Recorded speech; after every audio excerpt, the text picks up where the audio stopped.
Hello students, इस video में alternating current chapter का क्वेश्चन नंबर 2 है। देखो, इस क्वेश्चन में कह रहा है the household supply of electricity is at 220 volt. यहाँ जो 220 वोल्ट है यह आरएमएस वैल्यू है वोल्टेज का, ठीक है, एंड 50 हर्ट्ज है।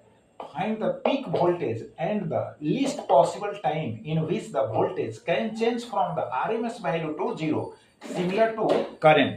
जैसे करंट में मैंने बतलाया 0 टू IRMS और IRMS to 0 time taken same होगा।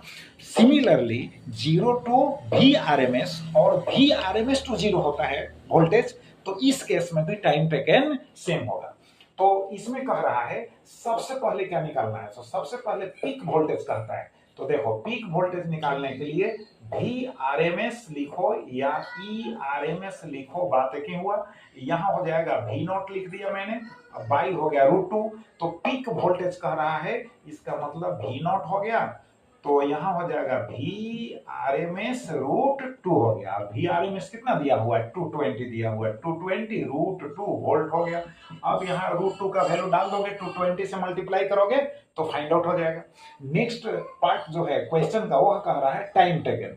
तो टाइम टेकन कह रहा है, तो यहाँ क्या करोगे, time taken from RMS to 0, ठीक है।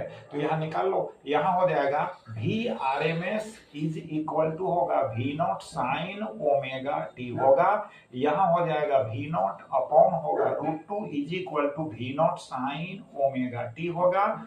यहाँ V0 कैंसिल हो गया, तो 1/√2 होगा is equal to sine omega t. आप लिखो pi upon 4, this is equal to हो गया ओमेगा टी। तो देयरफॉर यहाँ पर हम बना दे रहे हैं, यहां पर सॉल्व कर रहे हैं, t इज इक्वल टू हो जाएगा कितना, पाई बाई हो जाएगा 4 ओमेगा होगा, pi by 4 omega is equal to 2 pi f होता है। तो पाई पाई कैंसिल हो गया, 1 अपॉन हो जाएगा 8। f का वैल्यू डाल दो, कितना, f का वैल्यू 50 दिया हुआ है, 50 हो गया, तो दिस इज इक्वल टू 1/400 हो गया सेकंड। क्लियर। अब इसको डिवाइड कर दोगे तो 0.0025 सेकंड होगा। चलो इसको रिवाइज करो। Thank you.